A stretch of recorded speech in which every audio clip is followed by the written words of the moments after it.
आ जाइए सभी। तो आज का हमारा टॉपिक रहने वाला है ग्लोबलाइजेशन।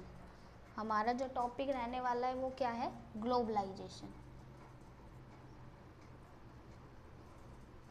ग्लोबलाइजेशन यानी कि वैश्वीकरण, भूमंडलीकरण। ग्लोबलाइजेशन मतलब वैश्वीकरण और भूमंडलीकरण। तो आज हम बात करेंगे ग्लोबलाइजेशन के बारे में कि ग्लोबलाइजेशन क्या होता है, इसकी कैरेक्टरिस्टिक्स कहाँ का क्या क्या होती है और इसमें हम मोड़ कैसे ले सकते हैं, मतलब कैसे कैसे हम ग्लोबलाइजेशन में जा सकते हैं और इसकी ओरिजिन कैसे हुई, हिस्ट्री क्या है इसकी, मतलब ग्लोबलाइजेशन की शुरुआत कहाँ से हुई। तो सबसे पहले तो हम क्या करते हैं, ओरिजिन ही देख लेते हैं कि भाई इसकी हिस्ट्री कहाँ से शुरू हुई, कि इसका ओरिजिन क्या था। तो बात है 1980 से 1990 के बीच की, यानी कि 1980 से 1990 के बीच, 1980 से 1990 के बीच, 1980 से 1990 के बीच। इस दौरान 10 साल थे, 10 ईयर। तो इन 10 सालों के दौरान क्या हो रहा था कि जो हमारा जो इंडिया है उसके जो एक्सपोर्ट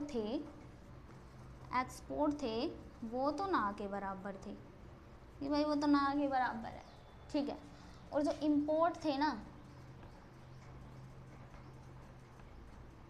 वो बहुत ज़्यादा इंक्रीज थे, मतलब बहुत ज़्यादा बढ़ गए थे। इंपोर्ट तो ना के, एक्सपोर्ट तो ना के बराबर थे, इंपोर्ट जो थे वो बहुत ज़्यादा बढ़ गए थे। तो 1991 में हमारे इंडिया में इकोनॉमिक क्राइसिस आ गए। क्या आ गए? इकोनॉमिक क्राइसिस यानी कि आर्थिक संकट। आर्थिक संकट का क्या मतलब है? आर्थिक संकट का मतलब है कि देश में पैसा नहीं था हमारे पास इंपोर्ट करने के लिए। अब 1991 में ऐसी सिचुएशन आ गई थी कि हमारे इंडिया के पास कोई भी सामान इंपोर्ट करने के पैसे नहीं थे। अब पैसे नहीं थे यानी कि आर्थिक संकट आ गया था। इस दौरान क्या हुआ था कि जो हमारे फॉरेक्स रिजर्व है, हमारे पास फॉरेक्स रिजर्व भी 1991 से 1 में जो इकोनॉमिक क्राइसिस आए थे, उस दौरान क्या हुआ था कि इंपोर्ट तो बहुत ज़्यादा थे और एक्सपोर्ट कम थे। तो हमारे इंडिया में जो फॉरेक्स रिजर्व है, फॉरेक्स रिजर्व की भी कमी आ गई थी। फॉरेक्स रिजर्व थी वो भी नहीं था, फॉरेक्स रिजर्व भी नहीं था, इंपोर्ट करने के पैसे नहीं थे। और जो हमारा बैलेंस ऑफ पेमेंट है, BOP यानी कि बैलेंस ऑफ पेमेंट, जो हमारा बैलेंस ऑफ पेमेंट है ना वो अनफेवरेबल हो गया था। Unfavourable, balance of payment unfavourable हो गया था। तो इस दौरान हमारे इंडिया के पास कोई रास्ता नहीं बचा। हमारा जो इंडिया है उसने हेल्प मांगी IMF से और वर्ल्ड बैंक से। हमारे इंडिया ने किससे हेल्प ली? IMF और वर्ल्ड बैंक से। IMF और वर्ल्ड बैंक क्या करता है कि जब भी किसी इकोनॉमी को पैसे की ज़रूरत होती है तो उसको पैसे प्रोवाइड करवाता है, लोन देता है, कम रेट पर पैसे प्रोवाइड करवा देता है। यानी कि 1991 में जब हमारे पास हमारी इकोनॉमी में यानी कि हमारे इंडिया में इकोनॉमिक क्राइसिस आए तो पैसे नहीं थे हमारे पास। तो IMF क्या करता है, IMF की डिटेल्स के बारे में भी पूरा टॉपिक पढ़ेंगे, वो आने वाली वीडियो में आपको मिल जाएगा कि IMF क्या होता है। जनरली यहाँ पर आप ये मान के चलिए कि IMF क्या करता है कि जब कि कोई भी देश है उसका जो बैलेंस ऑफ पेमेंट है वो अनफेवरेबल हो जाता है, यानी कि बैलेंस ऑफ पेमेंट वो अनफेवरेबल हो जाता है, तो उनको पैसे प्रोवाइड करता है, उनको कैपिटल प्रोवाइड करता है, ठीक है। तो अब हमारा जो इंडिया है वो गया IMF के पास। IMF ने कहा कि हम पैसे तो तुम्हें दे देंगे लेकिन हमारी शर्त है। क्या शर्त है? IMF ने कहा कि आपको LPG पॉलिसी अडॉप्ट करनी पड़ेगी। जब 1991 में इकोनॉमिक क्राइसिस आए तो हमारे इंडिया गया IMF के पास हेल्प लेने के लिए, पैसों की हेल्प लेने के लिए। तो हम IMF ने कहा पैसे तो दे देंगे, कैपिटल तो आपको मिल जाएगी, लोन जो आपको चाहिए वो आपको मिल जाएगा, लेकिन आपको LPG पॉलिसी अडॉप्ट करनी पड़ेगी। LPG पॉलिसी मतलब लिबरलाइजेशन, यानी कि आपको क्या अडॉप्ट करनी पड़ेगी?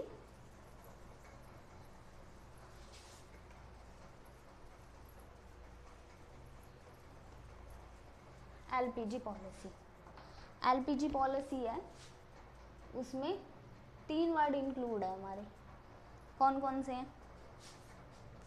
लिबरलाइजेशन, लिबरलाइजेशन यानी कि उदारीकरण,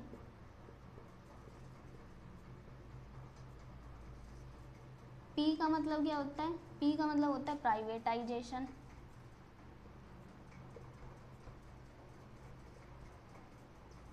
प्राइवेटाइजेशन मतलब निजीकरण।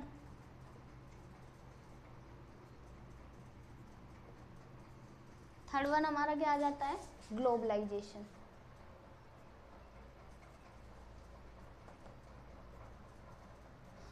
ग्लोबलाइजेशन जो हमारा टॉपिक है आज का, यानी कि भूमंडलीकरण।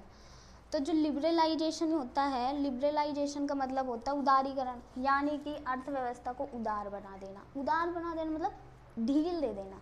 ढील का मतलब होता है कि उदारीकरण में क्या किया गया था, जो हमारे टैक्स वगैरह है, जो हमारे टैक्सीज है, टैक्स में रिलीफ दे दी गई थी। टैक्स यानी कि कम कर दिए गए थे। टैरिफ और नॉन टैरिफ बैरियर जो यानी कि इंपोर्ट और एक्सपोर्ट तक लगाए जाते हैं, उन्हें कम कर दिया गया। और प्राइवेटाइजेशन में क्या होता है कि प्राइवेटाइजेशन में क्या हुआ, 1991 में बहुत सारे गवर्नमेंट सेक्टर ऐसे थे जिन्हें प्राइवेट बना दिया गया। क्यों? क्योंकि भाई इकोनॉमी में तो पहले ही हमारे यहाँ क्राइसिस आ चुके हैं, इंडिया के पास इंपोर्ट करने के ही पैसे नहीं है, तो इसने सोचा कि हमारे कुछ गवर्नमेंट सेक्टर है जो गवर्नमेंट के अंडर आते हैं, उन्हें हम प्राइवेटाइजेशन कर देते हैं।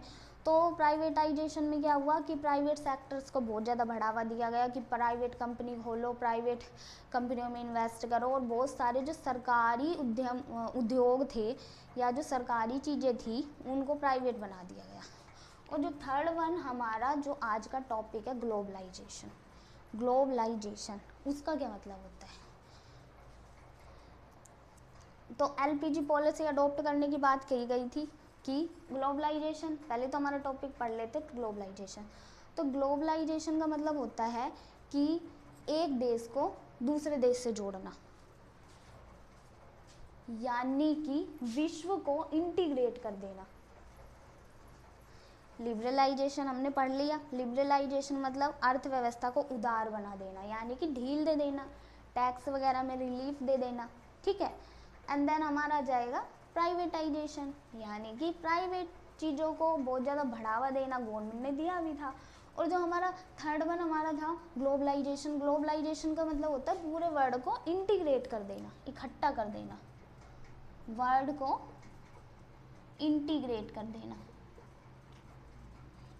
यानी कि एक देश की इकोनॉमी को पूरी दुनिया के साथ जोड़ देना, पूरे वर्ल्ड के साथ जोड़ देना, वो हमारा होता है ग्लोबलाइजेशन। अब भाई IMF ने कहा, वर्ल्ड बैंक ने कहा था कि आप LPG पॉलिसी अडॉप्ट करो। अब इंडिया चाहता तो नहीं था कि हम अडॉप्ट करें, इंडिया नहीं चाहता था कि हम LPG पॉलिसी अडॉप्ट करें। उसके पीछे क्या रीज़न था?